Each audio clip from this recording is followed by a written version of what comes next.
Bonjour, bonjour, c'est Converging Education. Je suis de retour. J'espère que vous allez bien.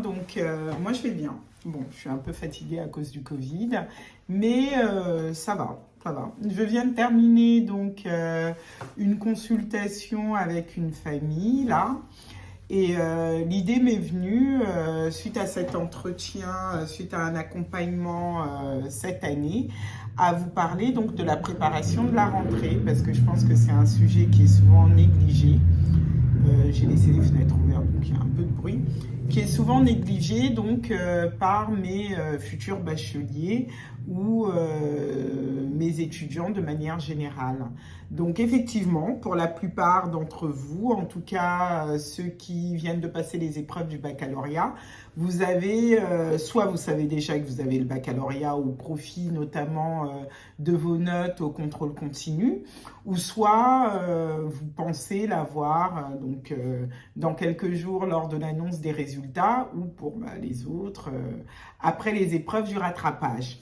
Néanmoins, pour beaucoup, à ce stade, vous savez à peu près déjà où vous serez l'année prochaine, étant donné que cette période coïncide également avec la confirmation de vos vœux sur Parcoursup. On est déjà dans la phase complémentaire, mais sinon, majoritairement, vous avez les formations que vous avez demandées pour l'année prochaine. Donc, là, il faut commencer à se préparer. Vous êtes déjà en vacances pour la plupart, vous avez terminé le grand oral.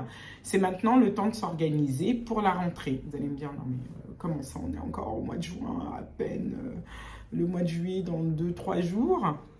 Non, non, il faut se préparer dès maintenant parce qu'en fait, pour réussir la transition entre le secondaire et le supérieur, ça va nécessiter un temps d'adaptation. Donc, autant se faire que cette adaptation commence pendant les vacances de manière à ce qu'à la rentrée, vous ne preniez pas de retard.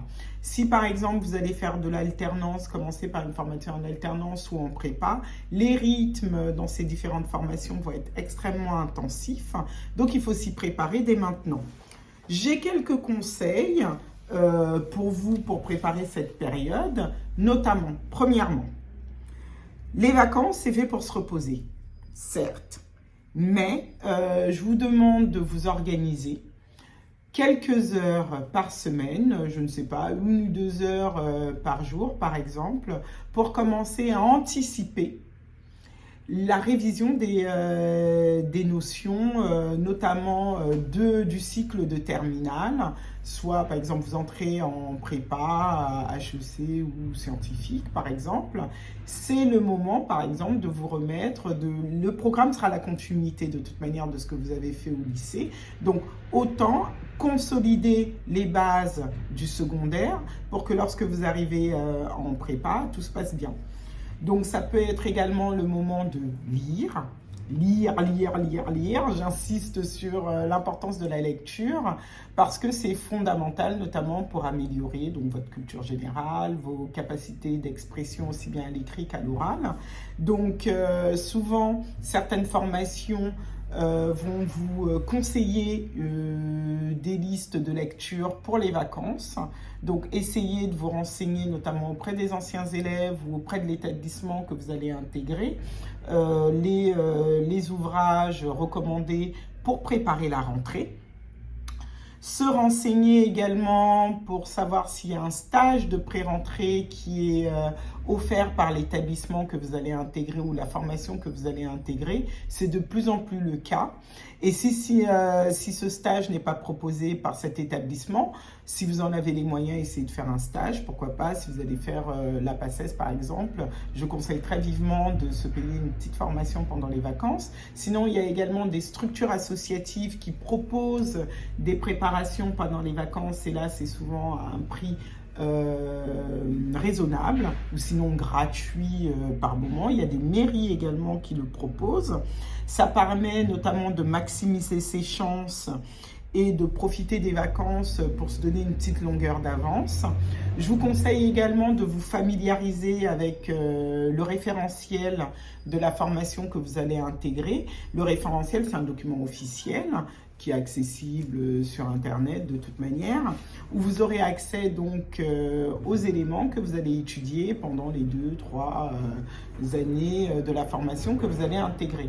Ça va vous permettre notamment de commencer à anticiper les demandes qui vont être faites par les différents professeurs, et ça va vous permettre également de commencer donc à vous préparer mentalement pour cette intégration dans cette nouvelle formation.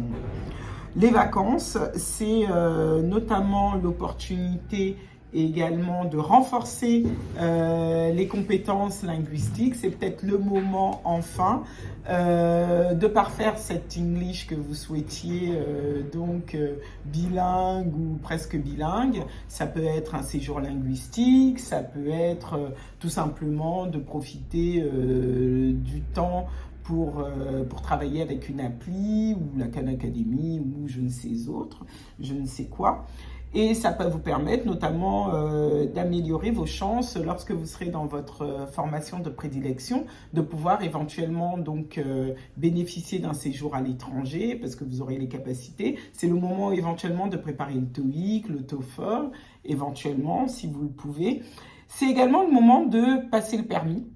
Si vous ne l'avez pas fait, si vous n'avez pas fait la conduite accompagnée, j'ai hélas beaucoup d'étudiants qui pendant l'année scolaire, la première année notamment, sont beaucoup trop occupés à prendre des cours de code, de conduite et autres.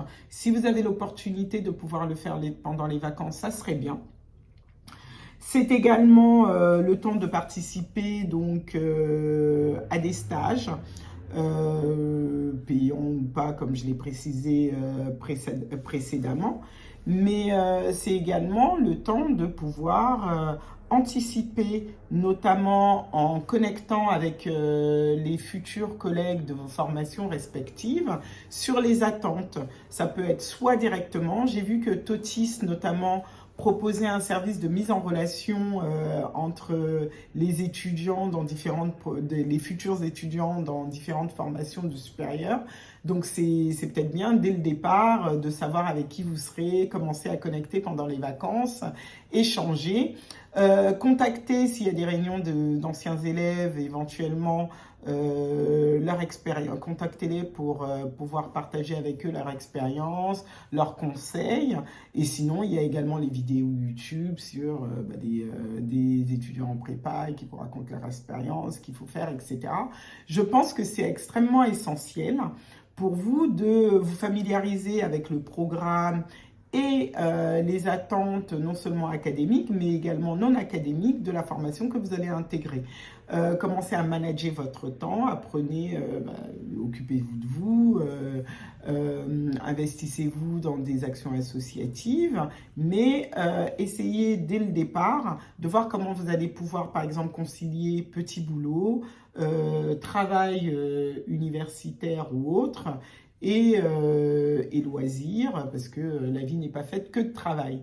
Donc, pour ces vacances, on se prépare, on prend du temps pour soi, on se repose, on s'amuse, mais on essaye de quand même rendre ces vacances à minima studieuses pour que vous soyez sur les starting blocks à la rentrée, vous ayez ce petit truc d'avance qui fait souvent la différence entre les bons et les mauvais étudiants.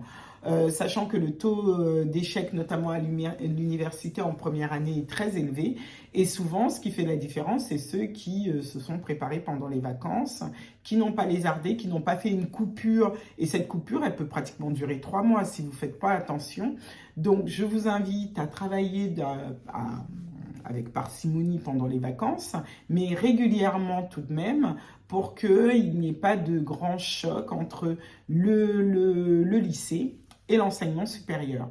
Donc, je vous souhaite de bonnes vacances, je vous souhaite de vous organiser, je vous souhaite de profiter et bonne chance pour les résultats du baccalauréat, pour ceux qui les attendent encore, et de très belles mentions pour vous tous. Merci beaucoup de m'avoir écouté, au revoir.